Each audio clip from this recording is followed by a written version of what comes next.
Quotidiennement, une centaine de quantités de fragments rocheux et de débris atterrissent sur Terre après avoir traversé l'atmosphère. Ces corps extraterrestres sont appelés des météores. Ces météores représentent une grande source d'informations. Pouvoir les détecter représente un des enjeux considérables pour la mission Météore, du projet de lancement d'un nanosatellite par l'UPMC.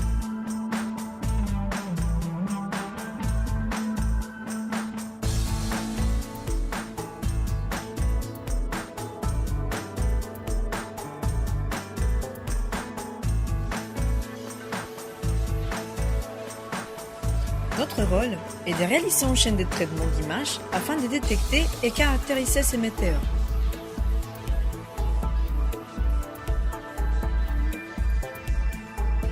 Jusque-là, vous vous demandez à quoi ressemble un météore vu par un nanosatellite. Donc voici une petite vidéo. Comme vous pouvez le voir, les nanosatellites et la Terre étant en mouvement, notre mission est d'isoler les mouvements d'un météore.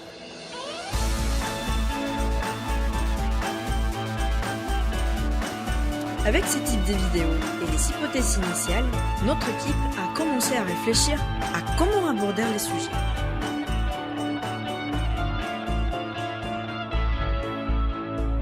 Une première approche utilisant des critères sur la forme a été développée.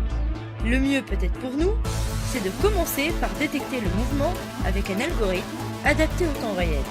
Qu'est-ce que t'en penses ? Oui, c'est une bonne idée. Ah, regardons une séquence de vidéos là où apparaît les météores.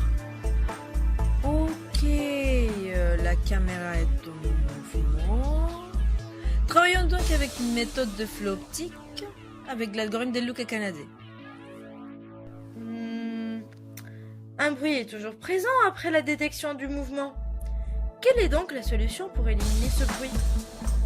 Ah, j'ai peut-être une première piste. Caractérisons les météores par leur couleur. Nous avons remarqué qu'un météore possède une valeur de bleu plus élevée que les autres pixels. Une méthode d'apprentissage nous donnera peut-être de bons résultats. Toutefois, regarde, cela ne suffit pas, car un éclair peut avoir les mêmes caractéristiques d'un météore. Comme on le voit, les taux d'erreur restent assez élevés vu les bruits. Un plan B peut-être ? Et si on réfléchissait par rapport à l'intensité de vitesse ? Oui, mais comment ça ? On sait que la Terre possède une vitesse largement inférieure à celle du météore. On commence donc par un seuillage sur les vitesses.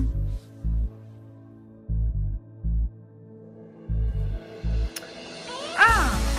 On voit toujours un éclair. Il faut qu'on trouve une solution. Attends, je pas fini.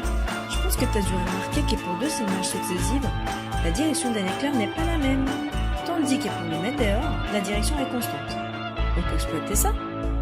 On découpe la méthode en deux parties, segmentation et corrélation. Ces dernières nous aident à identifier l'objet en mouvement dans deux images successives. C'est ce qu'on appelle aussi le tracking des objets, par exemple les éclairs et les météores.